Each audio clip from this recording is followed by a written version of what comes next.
আসসালামু আলাইকুম। বহনযোগ্য এবং দামে সস্তা হওয়ার কারণে এ ধরনের ওয়াটার হিটার প্রচুর ব্যবহৃত হয়। এই ওয়াটার হিটার নিরাপদে এবং কিভাবে সঠিকভাবে ব্যবহার করা যায় তা আপনাদের সাথে শেয়ার করব।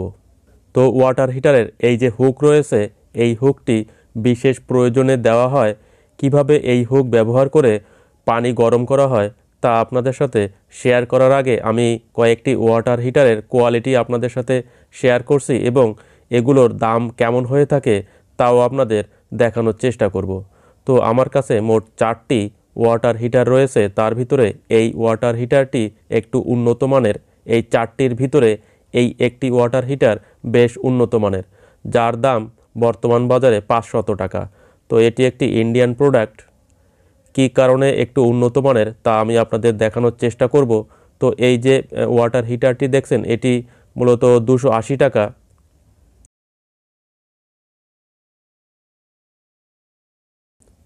এবং সাদা প্যাকেট যে ওয়াটার হিটার রয়েছে, এই যে এটি মূলত 200 টাকা। এবং এ ধরনের ওয়াটার হিটার ব্যবহার করলে আপনাদের বেশ কয়েকটি সতর্কতা অবলম্বন করতে হবে।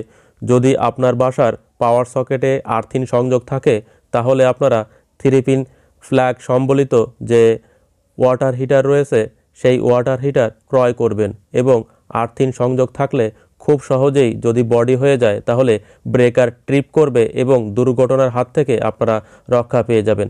তাছাড়া এ ধরনের ওয়াটার হিটারে কোনো প্রকার থার্মোস্ট্যাট নেই, অর্থাৎ অটোমেটিকভাবে কাট করার জন্য বা অটোমেটিকভাবে পাওয়ার সাপ্লাই অফ করার জন্য কোনো ব্যবস্থা নেই। গ্রিজারে যেমন একটি নির্দিষ্ট তাপমাত্রা পর্যন্ত পাওয়ার সাপ্লাই চালু থাকে, তারপরে যখন পানি অতিরিক্ত গরম হয়ে যায় অটোমেটিকভাবে পাওয়ার অফ হয়ে যায়, এটা মূলত থার্মোস্ট্যাট করে থাকে।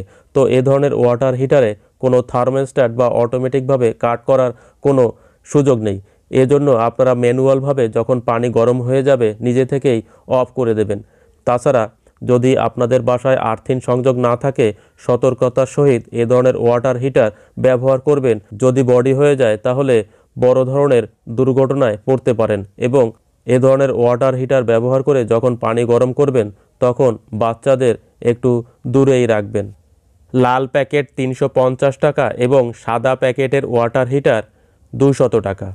আর একটি বিষয় আপনারা বেশ সতর্ক থাকবেন, আর তা হলো এ ধরনের প্লাস্টিকের জগ ব্যবহার হতে আপনারা বিরত থাকবেন। এর কারণ হলো এই ধরনের প্লাস্টিক জগে কোনো হিটিং কয়েল ব্যবহার করা হয় না। শুধুমাত্র 2টি চামচ অথবা 2টি ক্লাম ব্যবহার করে, যেখানে নেগেটিভ এবং পজিটিভ বা ফেজ এবং নিউট্রাল সংযোগ করে পানিকে শর্ট করে গরম করা হয়। কোনোভাবে যদি শর্ট হয়ে যায় অথবা পানিতে কোনোভাবে হাত লাগে তাহলে বড় ধরনের দুর্ঘটনা ঘটবে, যা মূলত অনেকটা নিরাপদ ব্যবস্থা নয়। এই ওয়াটার হিটারটি আমরা বডি চেক করব, অর্থাৎ বডি কোনোভাবে শর্ট হয়ে আছে কিনা কয়েলের সাথে, তাহলে দুর্ঘটনা ঘটার আশঙ্কা থাকে। আমরা একটি সিরিজ কর্ড ব্যবহার করছি। তো দেখেন 2 পিন প্লাগের 2 প্রান্ত টাচ করছি, সিরিজ ল্যাম্প জ্বলছে এবং কোনো প্রকার বডি নেই, অর্থাৎ কয়েলটি ভালো অবস্থায় রয়েছে। তো এভাবে পরীক্ষা করে এ ধরনের ওয়াটার হিটার ব্যবহার করলে ভালো হয়। এবং এই ওয়াটার হিটারটি 350 টাকা নিয়েছে, যার কর্ড অনেকটা উন্নত মানের। এবং এই যে একটি স্টিক রয়েছে, এই স্টিকটির একটি ব্যবহার রয়েছে। তো দেখেন ওয়াটার লেভেল দেখা যাচ্ছে ছবিতে। কিভাবে এই ওয়াটার হিটার ওয়াটার লেভেল অনুযায়ী ব্যবহার করতে হবে।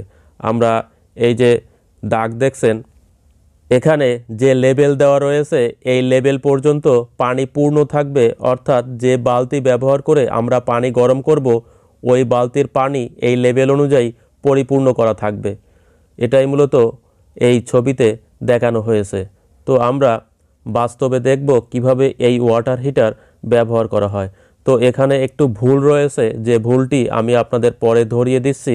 দেখেন পানির লেভেল আমি কোন পর্যন্ত রেখেছি, কতটুকু রেখেছি, পানির লেভেল সঠিক স্থানে রেখেছি। কোনোভাবেই প্লাস্টিকের যে বডি রয়েছে ওই পর্যন্ত পানি উঠবে না, শুধুমাত্র লেভেল পর্যন্ত পানি উঠবে। এবং আমি অ্যাম্পিয়ার চেক করছি, দেখেন 4.15 অ্যাম্পিয়ার শো করছে। তো স্বাভাবিকভাবে একটি 1000 ওয়াটের যে ওয়াটার হিটার রয়েছে তাতে 4 এম্পিয়ারের মতোই বিদ্যুৎ নেবে এবং কোনো প্রকার বডি নেই, যা আমি আপনাদের পূর্বেই সিরিজ ল্যাম্প টেস্ট করে দেখিয়েছি।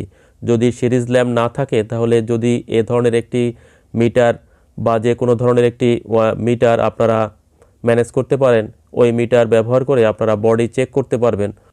যদি আপনাদের সন্দেহ হয় বডি হয়েছে কিনা, কোনোভাবেই আপনারা এই বালতির পানিতে হাত দিবেন না। এই অবস্থায় আপনারা একটি টেস্টার ব্যবহার করে চেক করতে পারেন।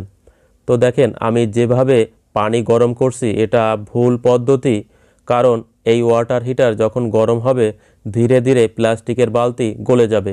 দেখেন একটি স্টিক ব্যবহার করে আমি বালতির মাঝ বরাবর এই যে ওয়াটার হিটার তা রেখে দিয়েছি এবং পানির লেভেল সঠিক স্থানে রাখার জন্য আপনারা চেক করে নেবেন।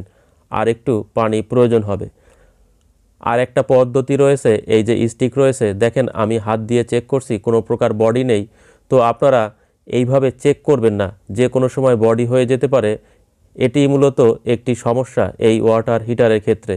তো যে কোনো সময় বডি হয়ে যেতে পারে, এর কারণ হচ্ছে এই যে কয়েল দেখছেন বা পাইপ দেখছেন ওয়াটার হিটারের, এর ভিতরে বালি পূর্ণ থাকে এবং ওই বালির মাঝখানে থাকে একটি হিটিং কয়েল। ওই কয়েলটি কোনোভাবে যদি বডির সাথে লেগে যায় তাহলে এই বডি বিদ্যুতায়িত হয়ে যাবে বা বিদ্যুৎ পরিবাহী হয়ে যাবে এবং পানি বিদ্যুৎ পরিবাহী হয়ে যাবে। আমি আপনাদের যেভাবে দেখিয়ে দিচ্ছি এইভাবে যদি আপনারা ব্যবহার করেন তাহলে বালতি নিরাপদ থাকবে এবং কোনোভাবেই আপনারা বিদ্যুৎ থাকা অবস্থায় বা সকেট থেকে পাওয়ার সকেট থেকে সংযোগ না খুলে পানিতে হাত দিবেন না, যে কোনো সময় বডি হয়ে যেতে পারে। দেখেন মোটামুটি উন্নত মানের একটি ওয়াটার হিটার, যার কানেক্টর দেখা যাচ্ছে। যদি কখনো এই পাওয়ার সাপ্লাই কর্ড নষ্ট হয়ে যায় তাহলে সহজেই এখানে ক্যাবেল সংযোগ করা যাবে। আজ এখানেই বিদায় নিচ্ছি, সকলে ভালো থাকবেন।